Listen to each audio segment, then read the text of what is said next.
Bismillahirrahmanirrahim. Assalamualaikum warahmatullahi wabarakatuh.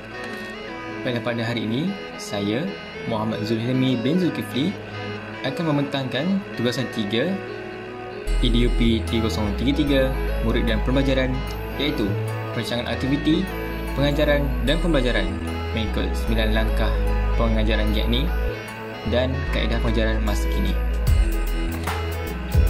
Ini adalah kandungan yang akan dibentangkan pada hari ini. Yang pertama ialah kaedah pengajaran masa kini. Yang kedua ialah langkah pengajaran GATNI. Bagi penjelasan yang seterusnya pada hari ini, pembentangan ini akan membincangkan tentang DSKP Sains tahun 1, iaitu dokumen standard kurikulum dan pentaksiran tahun 1. Topik 7.1.4 iaitu generalisasi penolakan dan penarikan magnet. Baiklah, yang pertama, kaedah pengajaran masa kini. Bagi topik pada hari ini, teknik pengajaran pada hari ini digunakan ialah flip classroom, di mana dilihat dalam gambar ini pada bahagian atas iaitu dalam kelas dan pada bahagian bawah iaitu di luar kelas. Jadi kita lihat bagaimana cara taklimnya. Yang pertama iaitu sebelum kelas bermula, iaitu di luar kelas, mungkin di rumah ataupun di mana tempat, guru menyediakan bahan digital untuk rujukan murid sebelum ke kelas.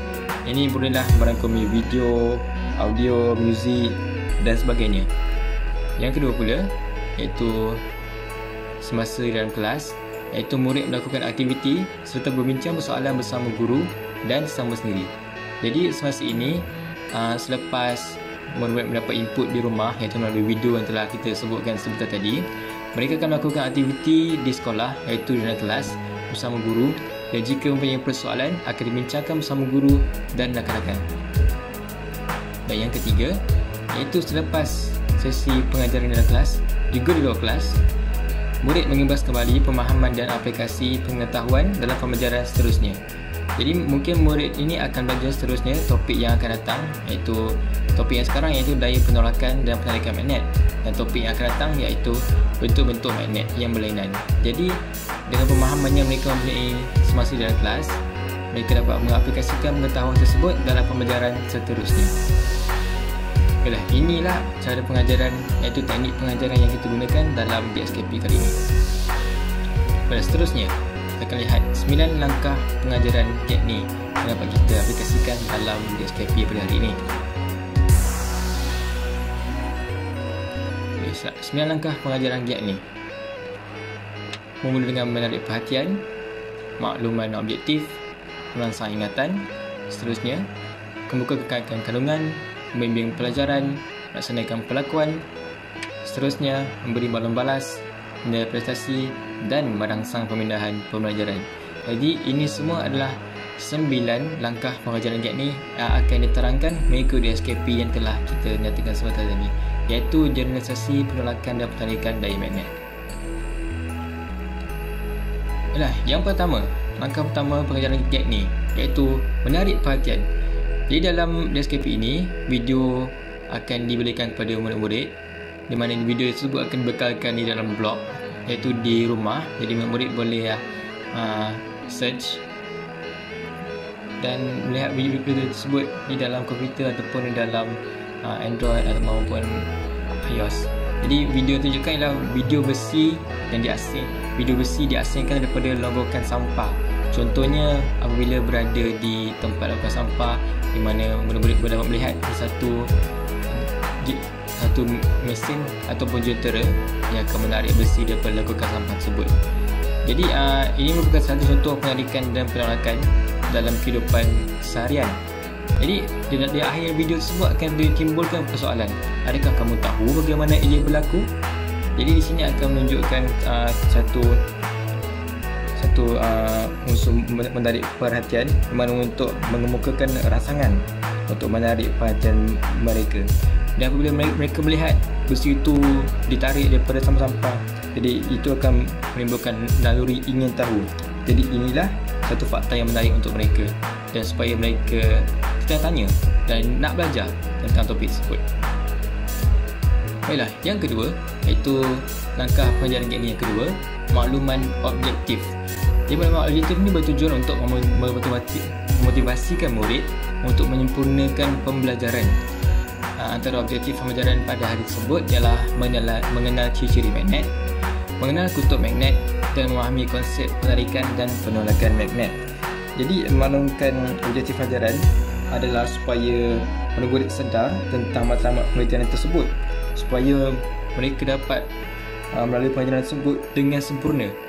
Sebab ada beberapa murid yang sebelum dia belajar sesuatu, dia perlu tahu dulu apa yang nak dicapai pada hari ini, iaitu objektif.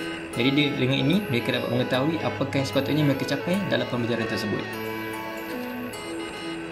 Yang ketiga pula iaitu langkah pengajaran teknik yang ketiga, merangsang ingatan. Jadi di sini kita dapat mencari maklumat tentang pengetahuan sedia ada dengan menimbulkan beberapa persoalan yang mencongkil pengetahuan mereka, iaitu dengan kaitkan dengan pengalaman murid. Contohnya, magnet hiasan yang ada di putih sejuk. Yang kedua, magnet pada kotak pensel. Jadi murid sekolah rendah, mereka mungkin pernah melihat magnet yang terdapat pada hiasan berputih sejuk, iaitu mungkin ada hiasan di mana mereka dapat daripada tempat yang telah mereka lawat, rancung dan sebagainya. Dan magnet pada kotak pensel iaitu pada penutup kotak pensel itu sendiri. Jadi di sini kita dapat nyatakan apakah contoh antara pengalaman yang mereka pernah alami dengan magnet itu sendiri. Ia bertujuan untuk meningkatkan pemahaman terhadap topik yang kita ajar pada hari tersebut. Dan seterusnya, yang keempat iaitu langkah pengajaran teknik yang keempat, iaitu mengemukakan kandungan. Jadi kandungan yang telah dinyatakan dalam DSKP kita kemukakan juga dalam kelas, iaitu dengan cara yang sistematik dengan menggunakan cara sekuen ataupun mengikut urutan. Jadi pada hari tersebut pengajaran akan bermula dengan pengenalan kepada magnet, kemudian ciri-ciri magnet, seterusnya kutub magnet dan akhir sekali konsep penarikan dan penolakan magnet itu sendiri. Jadi pada hari tersebut kesemua kandungan ini akan dipaparkan sama ada dalam bentuk audio, grafi ataupun model. Ia adalah untuk memenuhi pelbagai gaya pembelajaran dalam kalangan murid. Mungkin ada antara mereka yang sukakan visual, ada suka audio. Jadi kita sediakan bahan mengikut apa yang mereka senang untuk belajar. Seterusnya, yang kelima iaitu membimbing pembelajaran. Langkah pengajaran teknik yang ini pula iaitu dengan menjadikan bahan pengajaran dalam pelbagai bentuk, seperti contohnya peta minda ciri-ciri magnet, seterusnya animasi penarikan dan penolakan magnet. Kita akan tunjukkan bagaimanakah magnet dengan kutub-kutub yang berbeza dapat menarik dan menolak. Dan seterusnya, aktiviti choose and match. Choose and match ni merupakan satu aktiviti di mana murid menyesuaikan di manakah kutub utara dan selatan, iaitu dalam kandungan kutub magnet. Jadi mereka dapat memilih dan dapat menjawab soalan di mana mereka dapat memilih dan mengenali manakah kutub magnet selatan dan manakah kutub magnet yang utara. Dan akhir sekali, analogi konsep penarikan dan penolakan kutub magnet. Seperti yang kita maklum, analogi merupakan satu cara yang untuk memudahkan kita untuk memahami satu perkara. Jadi dalam pembelajaran kali ini, satu analogi yang antara contoh analogi yang akan digunakan adalah analogi dari segi jantina, di mana jantina yang berbeza akan tertarik dan jantina yang sama akan menolak.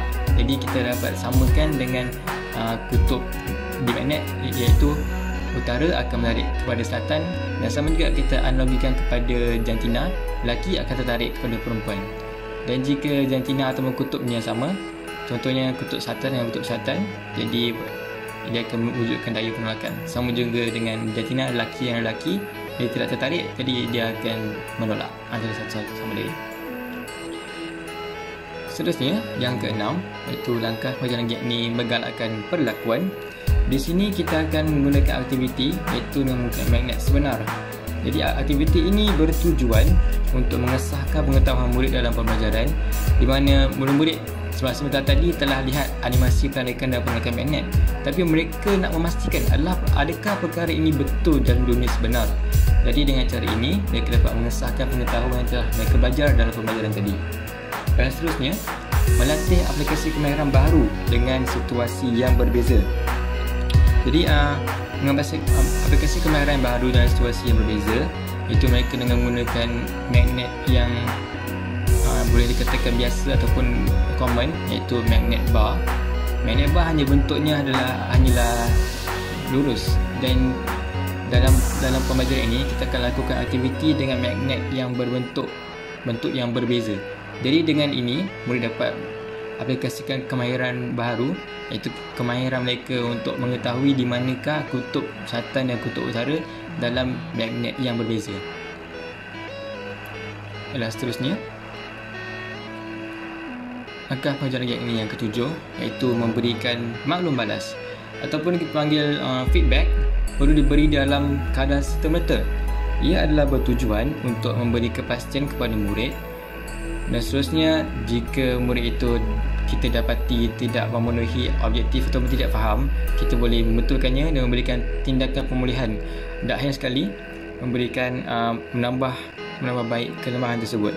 Jadi di sini perlu dengan serta-merta dan spesifik di manakah bahagian yang tersilap, supaya murid ini tahu apakah sebenarnya jawapan yang sebenar dan tidak melakukan kesilapan pada masa yang akan datang.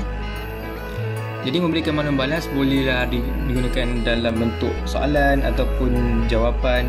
Yang penting mendapat maklum balas yang formatif. Langkah yang seterusnya, iaitu yang ke-8, menilai prestasi.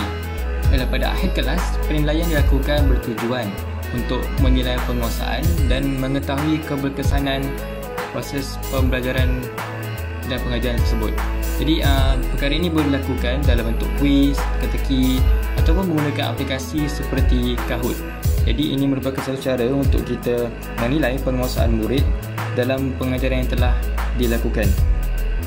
Jadi untuk menilai prestasi ini, pada kali ini peringkat ini dijalankan tanpa bimbingan tambahan secara umumnya, dan tahap penguasaan yang kita anggarkan antara 80% hingga 90%. Jadi ini dianggap sebagai satu peringkat test ataupun penilaian sumatif bagi topik hari tersebut. Dan akhir sekali, langkah pengajaran GAC yang terakhir, iaitu merangsang pemindahan pembelajaran, iaitu diberikan contoh tambahan, iaitu guru memberikan contoh tambahan dan timbulkan persoalan seperti apakah kutub bagi magnet bentuk silinder, dan seterusnya bagaimanakah penarikan dan penolakan magnet bentuk U. Jadi ini merupakan satu aplikasi konsep dalam kehidupan, di mana sebentar tadi kita telah belajar tentang penolakan dan penarikan magnet. Yang kita gunakan contoh yang utama iaitu magnet bar, dan magnet bar tidak selalunya dapat dilihat di dalam kehidupan sebenar. Jadi magnet yang selalu dapat dilihat di dalam televisyen, dalam internet ataupun dalam animasi kartun, biasanya magnet yang berbentuk U. Jadi di sini murid dapat mengaplikasikan apa yang telah mereka belajar pada penarikan dan penolakan magnet dalam aplikasi konsep dalam kehidupan, iaitu magnet-magnet yang lain. Jadi ini merupakan salah satu contoh di mana mereka memindahkan pengetahuan untuk menjana dan mencipta konsep yang baru. Bila selesai langkah pengajaran GAC ni, so let's recap. Cuba kita lihat kembali apa yang telah kita bentangkan. Pilihan pertama tadi, iaitu kaedah pengajaran masa kini menggunakan teknik flip classroom, di mana sebelum kelas murid diberikan bahan secara digital sebagai rujukan dan pembelajaran di rumah, dan seterusnya semasa di dalam kelas mereka melakukan aktiviti serta berbincang persoalan bersama guru dan bersama sendiri, dan selepas mereka mengimbas kembali pengalaman dan pemahaman aplikasi dalam pengetahuan untuk pembelajaran seterusnya. Dan yang kedua tadi, iaitu 9 langkah pengajaran GAC ni yang digunakan bagi topik pada hari ini, iaitu daripada 1 hingga ke 9, menarik perhatian, maklumat objektif, merangsang ingatan, membukakan kandungan, memimpin pelajaran, melaksanakan perlakuan, memberikan maklum balas, menilai prestasi dan merangsang pemindahan pembelajaran. Jadi di dalam dua gambar ini dapat kita kaitkan, di mana flip classroom iaitu pada bahagian yang sebelum, iaitu guru memberikan bahan digital, wujud pada bahagian nombor 1, iaitu menarik perhatian dalam langkah pengajaran GAC ni. Yang kedua, semasa di dalam kelas, wujud semasa langkah pengajaran GAC ni yang kedua hinggalah ke-8, iaitu maklum mana objektif hinggalah ke menilai prestasi. Dan pada flip classroom yang ketiga, iaitu selepas pengajaran, murid dapat mengimbas kembali pemahaman dan aplikasi pengetahuan dalam pembelajaran seterusnya. Langkah yang bahagian ini wujud pada langkah pengajaran GAC ni yang ke-9, iaitu merangsang pemindahan pembelajaran yang telah kita bincangkan sebentar tadi. Jadi inilah semua pembentangan pada hari ini, iaitu kaedah pengajaran masa kini dan 9 langkah pengajaran GAC ni berdasarkan DSKP tahun 1 Sains, iaitu topik magnet 7.1.4 generalisasi perangkat dan penarikan magnet. Itu saja daripada saya, Muhammad Zulmi bin Zulkifli, daripada 2 PhD Sains 2. Sekian, terima kasih.